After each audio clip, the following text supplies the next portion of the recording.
everyone. Welcome back to the Two Uncles Football Show. I'm Gullu, all the way from San Diego, California. And this is Nav from San Francisco. Good to be back after the international break hiatus. And I think we have a couple of rounds to talk about. Exactly. And the title race heating up. 8 more games to go. Yep, should be Yeah. fun. Where do you want to start?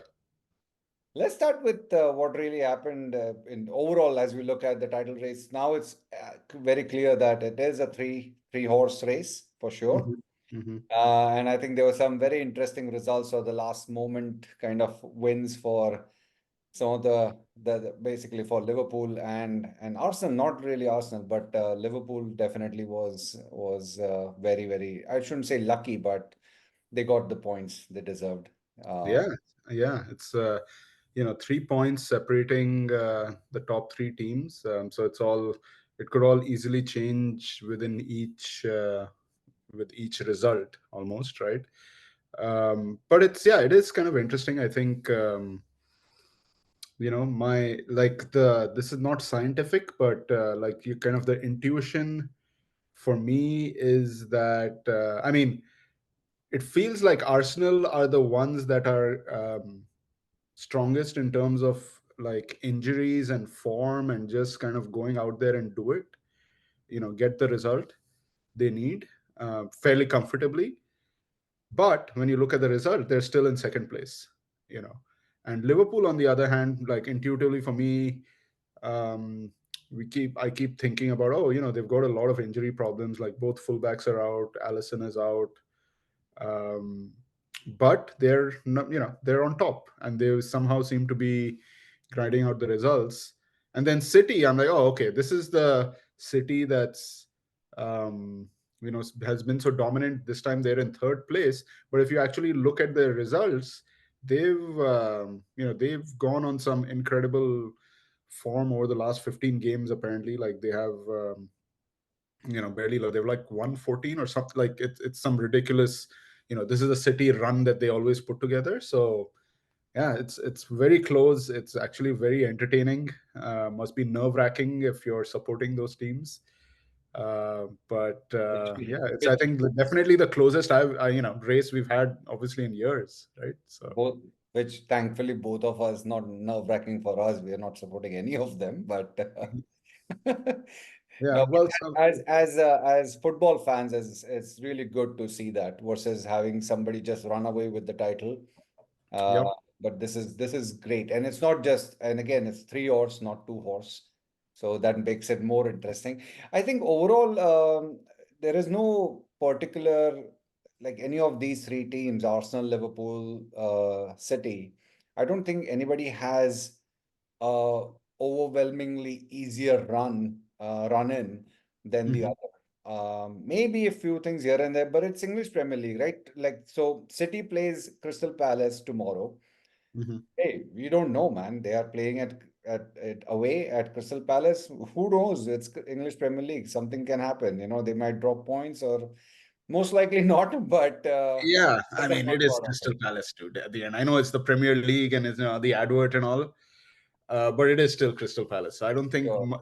I don't expect like any like surprises there. Arsenal plays Brighton, Okay. so that could be interesting. But then again, like Brighton, The way they're going. they're not the Brighton that we expected from last year. So you never know. They do on their game. They do play really well coached side. But Arsenal are just like rolling over everybody at this point, right? So And Liverpool plays Man U, dude. I mean, yeah, so that's it, like, United can just simply derail, right? yeah, absolutely. Seriously, I was joking. Well, This let's see if you have beaten them in the FA Cup, right? 4-3 Old Trafford. They're back at Old Trafford now, so that, that was my now joy. you got to use that energy and use the disappointment from yesterday, which we'll get to in a little bit. But yeah, anything can happen, but Okay, yeah, it's prediction. great. It's great. I think every look, the main, I think, takeaway is that you have sort of the, what you expect will happen in terms of like the teams and who they're playing. But yeah, every slight slip up, a ball hits the post instead of going in, or Crystal Palace ball goes in instead of hitting the post. It could all change like rapidly, right? So that's the most entertaining part. So that's what I'm looking forward to the most.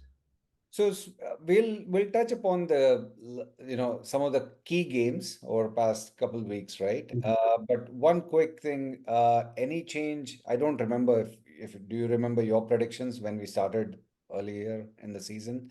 We should actually revisit that. Maybe we could Yeah, hold that thought, and maybe next week we do kind of revisiting the predictions and yeah. see where we are. I I think seem to recall that I thought City would do it again this year. I think that was my thing, yeah, because I'm pretty sure I would never pick Arsenal to win, no matter how strong they are. And I don't think I considered like Liverpool. In fact, the I guess the silly or not so silly, maybe it's a silly prediction I made, was like I thought the dark horse was going to be Villa.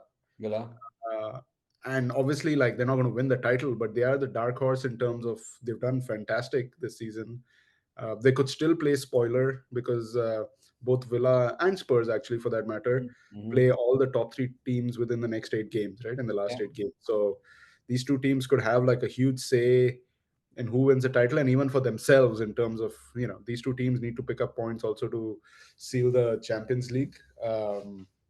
But I think yeah, let's any. we should. We should. Maybe we should do a re-prediction at this point. Who do you I, think I at this point? Who do you think is going to win the title? at this point, I still put my bets on City. Hmm.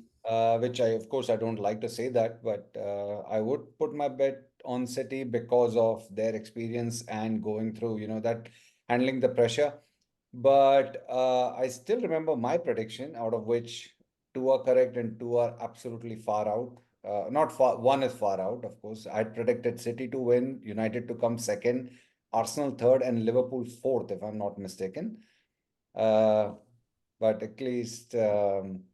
Yeah, something, or maybe I was Spurs fourth or something like that. Anyways, we'll come to that. I think I would still bet on City. Hmm. Second, after City, if I have to bet, then I think in terms of the form and exactly what you said is that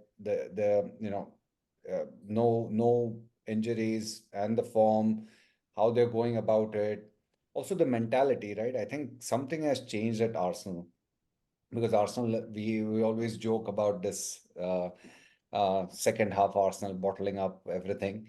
I think something has changed there for sure. Hmm. So I think it could Yeah. come. Liverpool, Liverpool again. Okay, if you ask me, I would say I would love to see even Liverpool win the title compared to what City has been doing over last 3 seasons. This would be their fourth if they win this one. So Liverpool may, but there is something there which is they're kind of grinding out the results. And when it comes to this crunch time, you can only go so far, and somewhere you're going to slip.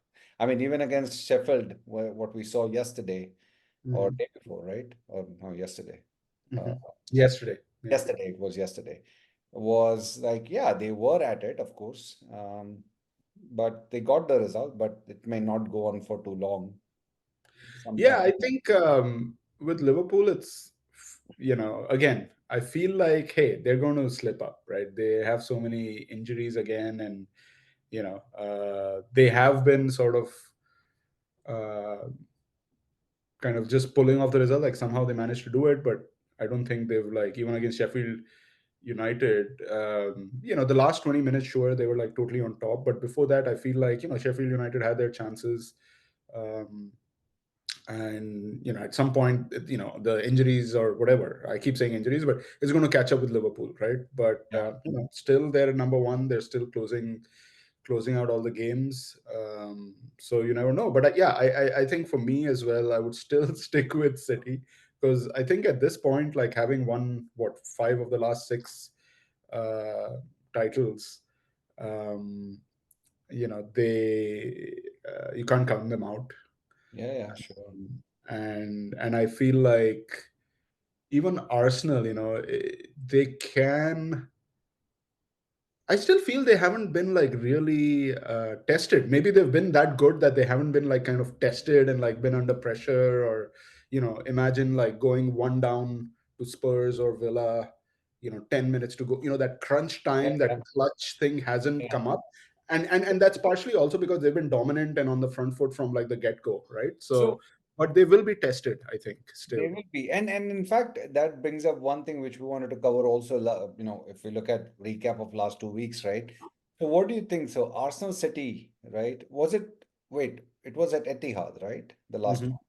Yeah. So I think coming out with the point at Etihad, I think that showed that they have moved on from what we had seen Arsenal as last season. Yeah. And overall game, I think they controlled it pretty well. I think both sides controlled it. I think like Arsenal, yeah, do I agree with you? I think they've definitely. I think last year by this point they were like out of the Yes. title race, right? Yeah. Because they had that 3-0 defeat to City, and like Yeah. that was the same, kind Exactly. of corresponding fixture from last year, and we are like, all right, well, it was fun while it lasted. They're out now, Yeah. right? Yeah. But now they've already sort of progressed past that. They're like literally coming into the last, 6 or 7 weeks, still with a great chance of winning it. So that itself is progress. And again, against City as well, they did kind of, they were like kind of doing the low block and not being the front foot team that they are. But I guess that's City, right? You're going away to City, like that's going to happen to you. But they were super organized. Yeah. I don't remember, even given all this like massive possession that City had. I feel like they didn't really test Yeah. like David Raya. Yeah. They didn't like have Exactly. any huge chances, and Exactly. Arsenal And didn't look that uncomfortable. yeah, Like they were like, all right, cool, that's we're going to yeah. pace it. We're going There to, is there was a difference. There was a different Arsenal. I mean, they yeah. they they were not exactly. They were not uncomfortable. They say, "Oh my God, this is definitely going to Yeah, be." and I think they looked like they And would be happy with a point, and they yeah, played like that. yeah, And maybe it was also to prove it to themselves that look, hey, we can come and like grind it out if we need to, and getting yeah. leaving here with a point is not that bad, like not a bad thing at all. So So I think it's going to be yeah. Arsenal might.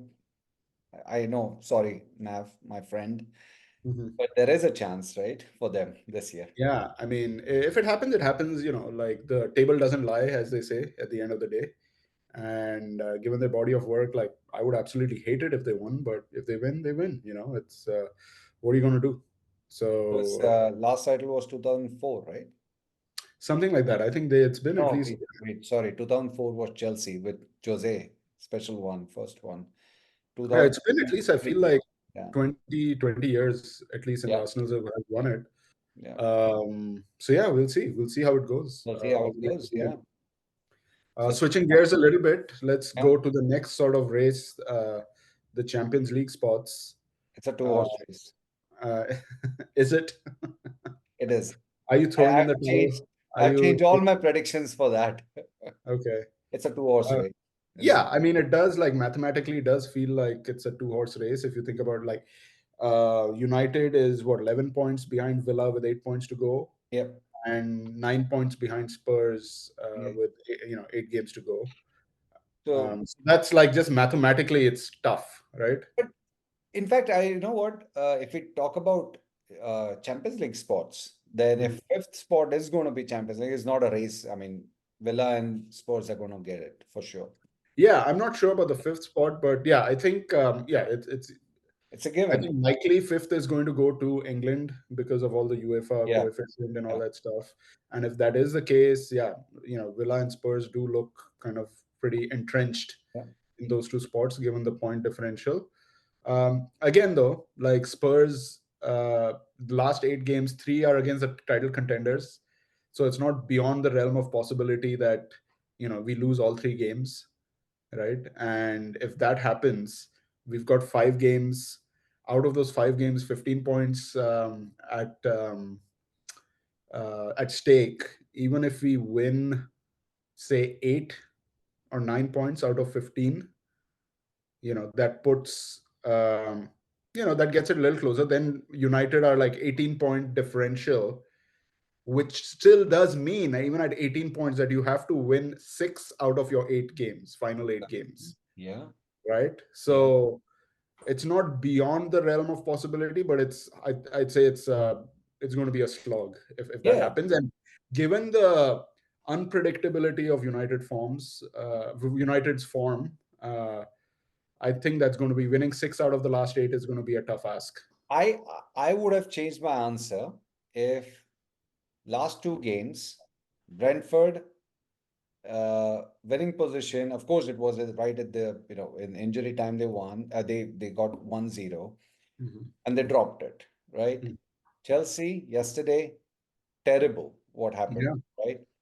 I mean, I think we were chatting during the game too, like 2-0 down to Chelsea, and I said, you know what?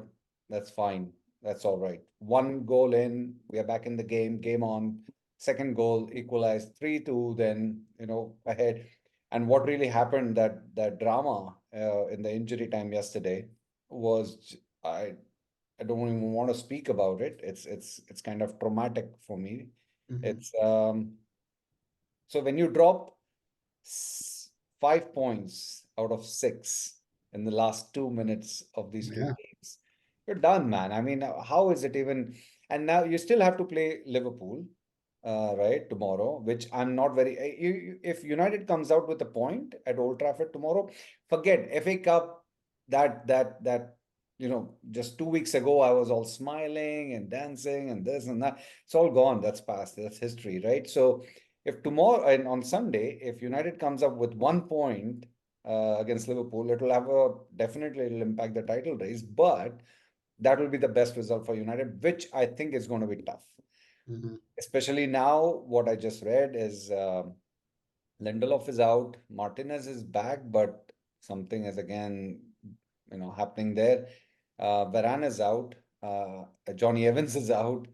Mhm. So again, the same old story, right? I mean, injuries, injuries. But anyways, speaking of it, going back to the fourth place and the Champions League spots, I think it's going to be, yeah, it's very clear. And I'll be watching Europa next season, Thursday football for me. I do want to ask you, what is going wrong?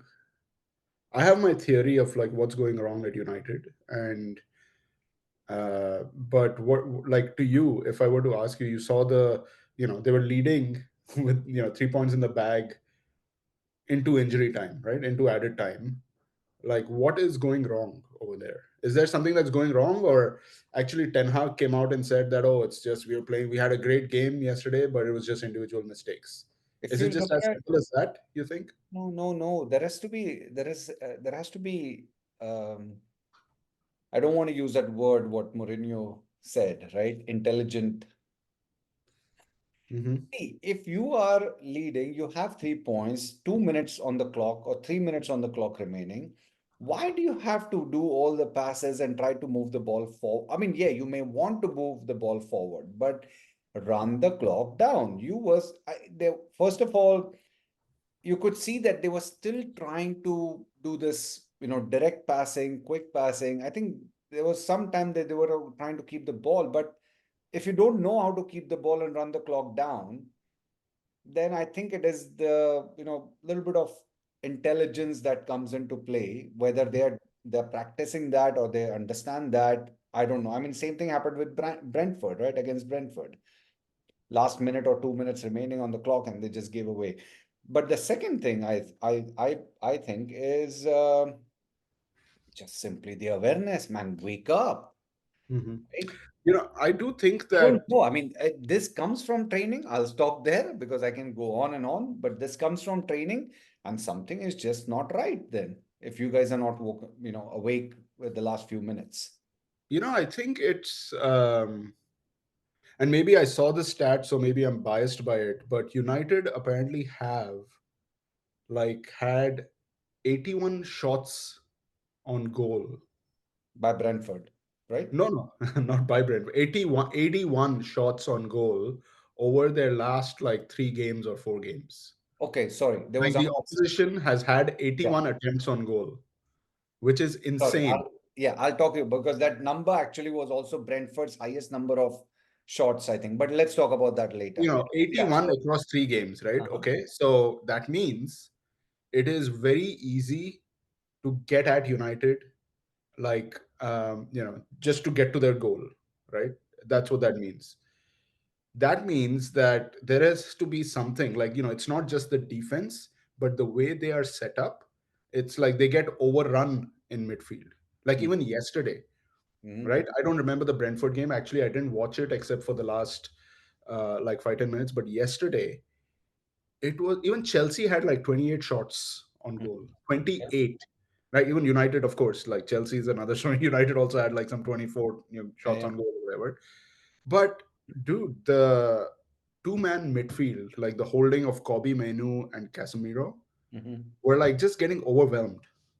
I think, like if you look at what Chelsea was doing, right? Conor Gallagher, Moises Caicedo, Enzo Fernandez, they were just like pouring forward, right, and overwhelming these guys. And if you look at how United was positioned, if you want to like, okay, last 2 minutes, play move to like a possession game or whatever, last 20 minutes, 67th minute they scored the lead, right? Garnacho scored. Yeah. But at that point, I think like I don't think he made any personnel changes to like help sort of make it a little more compact, right? Because Anthony is not going to keep the ball. Garnacho is not going to keep the ball. No. Bruno is Bruno. He's not Yeah. going to keep the ball. Hoyland is playing up front, like, kind of on his own, Yeah. right? So you're just leaving it to like these two guys to control the tempo, right? Now, yeah. And didn't he, when did he bring up McTominay? Because yes, you are right. He And that, did, he did. But yeah, I mean, I he think brought that just that McTominay. 4-2-3-1 structure, like, the way you're sort of playing. And yeah, yeah, exactly. And then I think he took Menu off and got Mount. Mhm. And I could see that, I mean, they were trying to press at the last, Yeah, dangerous, man. Like it's you're changed, and that's what happened. I think like so again, again we were let's kind of not belabor the point here, but I still think yeah, some surgery is required on the squad. What will happen in the summer? Let's save that for a few more minutes later. But yeah, it's no coincidence, right? That Yep, 81 shots on goal and you're kind yep. of conceding at the wrong places. But yeah, I think at this point, yeah, it's going to be tough for United to like come back into the reckoning for the Champions League, right? And a quick note, because you mentioned about the shots on target, not on target, on at goal or on goal. Brentford against United, they had maximum number of shots, and I think it was some crazy number, very, Hmm. very high number Hmm. ever that Brentford had in the whole season or even past season. It was against United, maximum number of shots on goal. Uh, Yeah, actually 31. I'm looking at yeah, it here. yeah, right, right. 31 shots on goal to United's 11 Exactly. in that game. Brentford never had that kind of number before. That Hmm. just shows something. To your point, yeah, there is, yeah, Yeah, surgery I has to mean, be Menu done, is but great, dude. He is super talented, but he's also 18, yeah, and you got to kind of, and at the other end, like Casemiro is like at the other end of the spectrum, right? yeah, Like, exactly. so yeah, I think there has to be a better kind of way of like protecting your defense or like not exposing your defense as much, right? So again, We'll see. Yeah. I don't know what the style is, but Yeah, let's do that. but I think it's clear. So United will play Europa for sure. I think, I mean, even if you say that, both Villa and Spurs, you guys have to play um the top three. I think it's done. It's done. And tomorrow's Sunday's game is not going to help United for sure. Mhm. And then speaking of which, just very quickly, I don't think West Ham and Newcastle would. I mean, anything can happen with with United's form right now. But West Ham and West Ham and Newcastle would go for Europa is only one place, right? Or two places. I think it's one place unless there's a second place for a cup winner, but I don't think Newcastle and West Ham are going to win any cups. So it's probably Oh, one place. Yeah.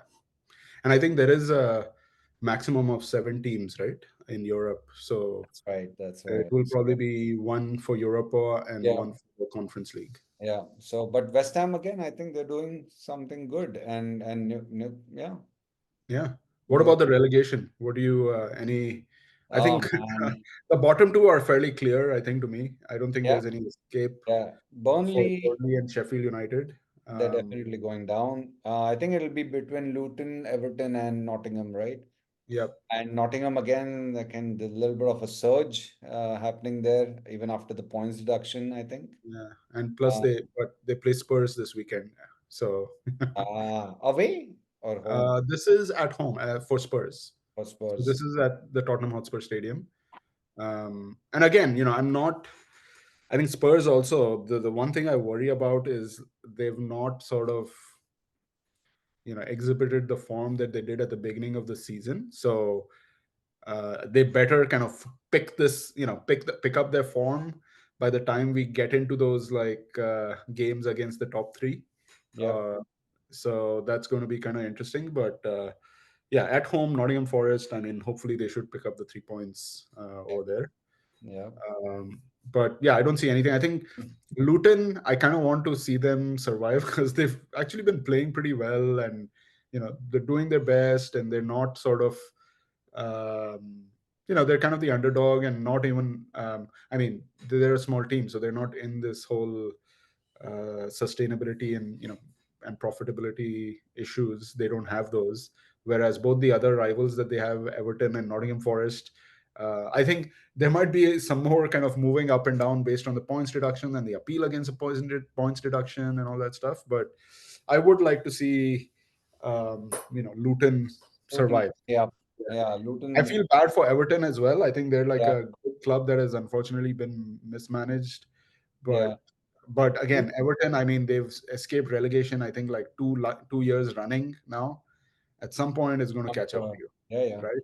I think Luton, they play Bournemouth whilst Trees are playing Spurs, right? Yeah. So it And could be a good chance actually because their yeah, points. but there is also like Burnley versus Everton this weekend. Oh, So the that's big. going to be a big relegation. But I think looking at the table, if you look at it, it's yeah, yeah, it's very close still.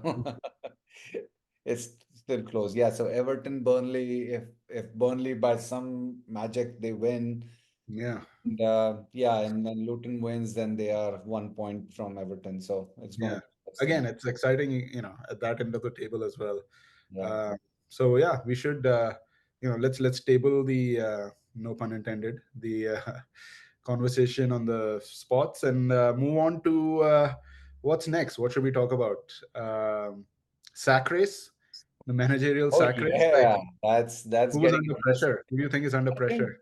I think well, the funny part during the Chelsea United game was like, oh, Ten Hag under pressure the first 20 minutes, then whatever happened, then Watch. under pressure, then we have been like, okay, again Poch under pressure, and then it became okay, Ten Hag is under pressure. So I uh mean, I think they both are, to be honest. Like from Poch's perspective, sure, he won the game yeah, yesterday, but and I think they're in the semi-final of the FA Cup is what is keeping him in the job. But I would have to imagine that let's say they finish like 11th or 12th in the table this year, which is possible, and most likely, let's face it, they're going to be beaten by Man City in the FA Cup semi-final. At that point, do you think like the Chelsea management gives him another year? the if you ask me, I'm not really clear in terms of what Chelsea's management is, right? I mean, I have no idea in terms of what. That's a whole different. Yeah, That's a whole podcast on its yeah, own. it's a mystery, right? Okay, say if I take United in that sense, at least some things are a little bit clearer in terms of whatever has been said or some actions taken by the new management or the new co-owner of the club, Ratcliffe. But Chelsea, I don't know what this guy is thinking, but it seems to me that if they're finishing 12th, FA Cup, I don't think they have a chance. So yeah, he'll be out. He'll be out. I'm reaching the same conclusion. I think he has to be out. Uh, given this billion-dollar squad and all that, I don't think they're going to be like, all right, he's going to fix it next year, But or whatever, right? They're going to but have to bring. by no means I think that Poch is responsible for this mess. Mhm. I think if you're given a this kind of a squad, I mean, all unknown players, nobody has, I don't think he's responsible for this, but the only thing I question is like, why even take up this job in the first place, right? You knew it was going to be such a, well, I mean, I can't say you knew, but the indications were there where it you was such knew, a like you huge, knew. unwieldy squad. But then I guess, the flip side obviously is, as a manager, you think you're the savior, right? You think you're going to fix it all, and like you Yeah, have confidence in yourself to like kind of do it. Um, but I yeah, think man, I I think the only thing that has again saved him is like Cole Palmer, man. That kid is amazing. oh, amazing player, really That that. kid is Yeah, phenomenal. I think they got like a proper diamond yeah, in the transfer window in the yep, summer. But yeah, I think if they finish like below 10th, like in the second half of the table, get out yeah, of the FA Cup, yeah. it's going to be hard to justify giving him another I year. And I think think he only has a 2-year contract. I think his second year is, there's just one more year left, anyways. So that's going to be tough. so. I think yeah, Poch. That's my take on it. I think the other is, of course, we'll talk a little bit, but not a little bit, but maybe I'll go longer. But Eddie Howe is done at the end of the Yeah, season. Eddie Howe. That's interesting. So I think that they still keep faith in Eddie Howe. For some reason, I feel like they've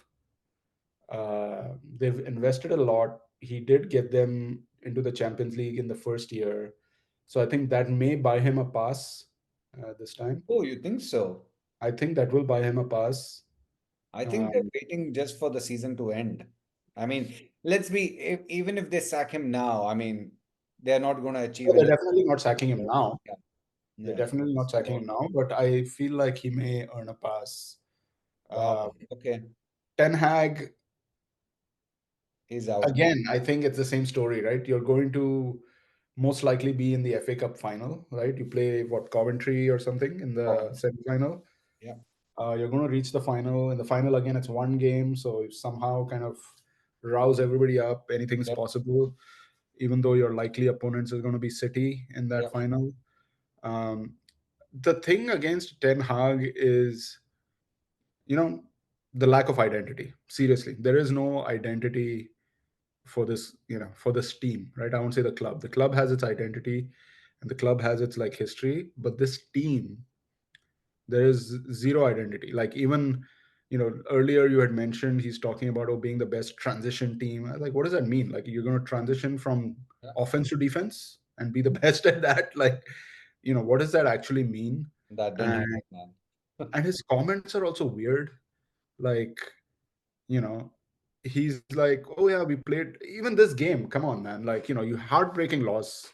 You can't say we played really well and it was just individual mistakes. That's, I don't, it shows a little like lack of awareness, I There think. is, there are two things actually. You and I remember you had told me this some time ago where the manager should, I mean, it may sound, it may come across in a wrong way, but I know you didn't mean that, and nor do I mean that, but the manager should know how to talk in English, right? I mean, yes, Arteta, Pep, or anybody, they're not like English speakers, but the way Ten Hag kind of goes about and his answers and the way he talks about it, it's not that he's not confident or he doesn't have great idea, but that's just his style, or that's his, he does not have that kind of charisma as some of Yeah, these other yeah. managers, right? I Mhm. mean, the way Ange talks, oh my God, it's like just fun to listen to the Australian accent and the way he talks and makes jokes. And Eric Ten Hag doesn't do that. I mean, that's one thing. The other part, I mean, yes, but the identity of the team, yes, I agree with you. I've always maintained my position. I still maintain that position that yes, he should get one more year under the new management with the transfer market and the right transfers. But that's just me saying. I think he will be out. He will be out.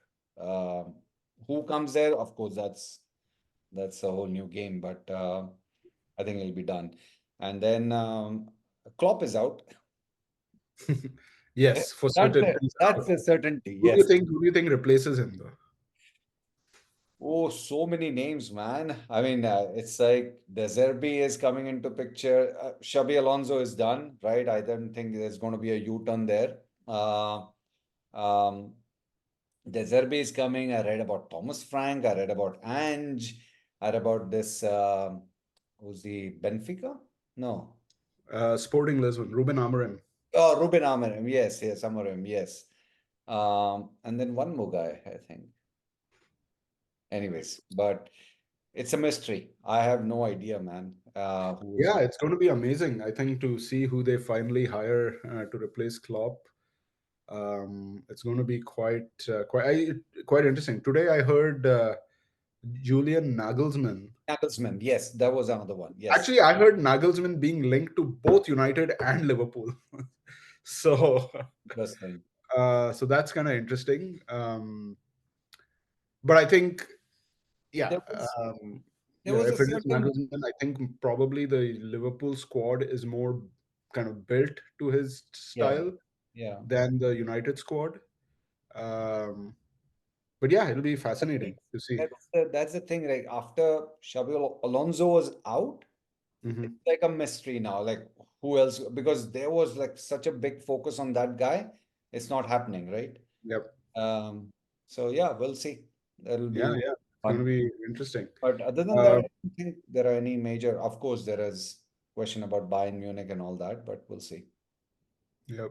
who's going to go there. Looking Speaking forward a of little bit, which, what's happening? Champions League is back next week. yeah. Speaking of Bayern, yeah, Champions League coming up.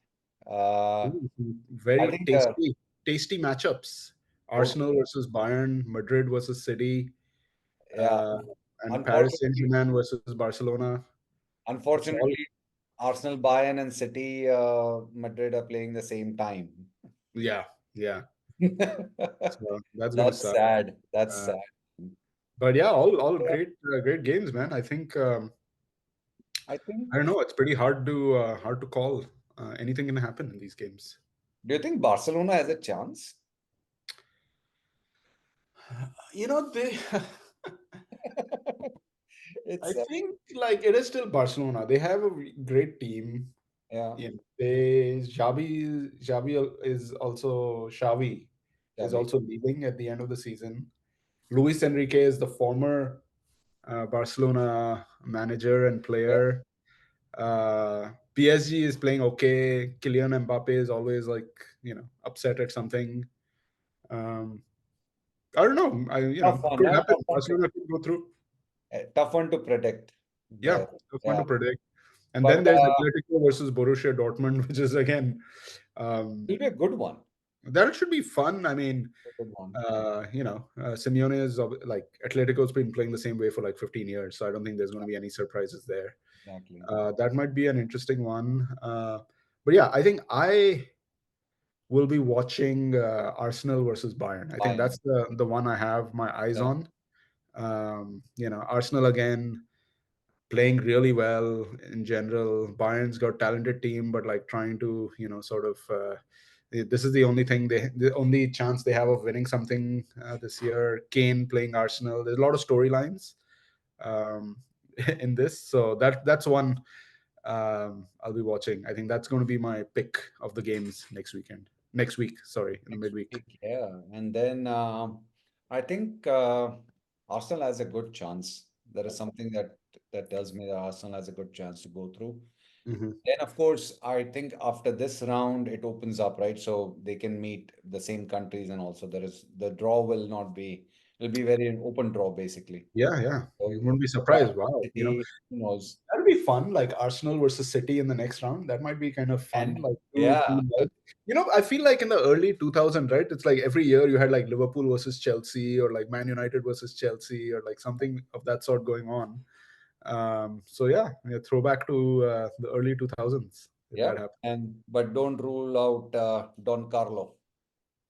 I Yeah, think, yeah, of course, and they're phenomenal, right? yeah, yeah. That team is like incredible. So, Can't and wait. yeah, finally, like I think it'll be fun to also watch Jude Bellingham. Watch him play against City. see how he does against like the well-oiled City midfield. Him and Kamavinga, that's going to be fun, right? Two young kids, and of course you have Modric who's still playing at a pretty high level. That's going to be a good game too. Yeah, you're right though. I just wish those two games were on different days, right? Exactly, exactly. But hey, you know how I'm going to fix that? So I'm going to have two screens. that's the spirit, man. That's the spirit. Big games coming up, title race heating up, Yeah, Champions League heating up. So lot of fun football. So till then, yeah. Let's call it, and we'll have some fun things to talk about next week. So have a great cheers. weekend. Let's get some points. Cheers. Cheers, man.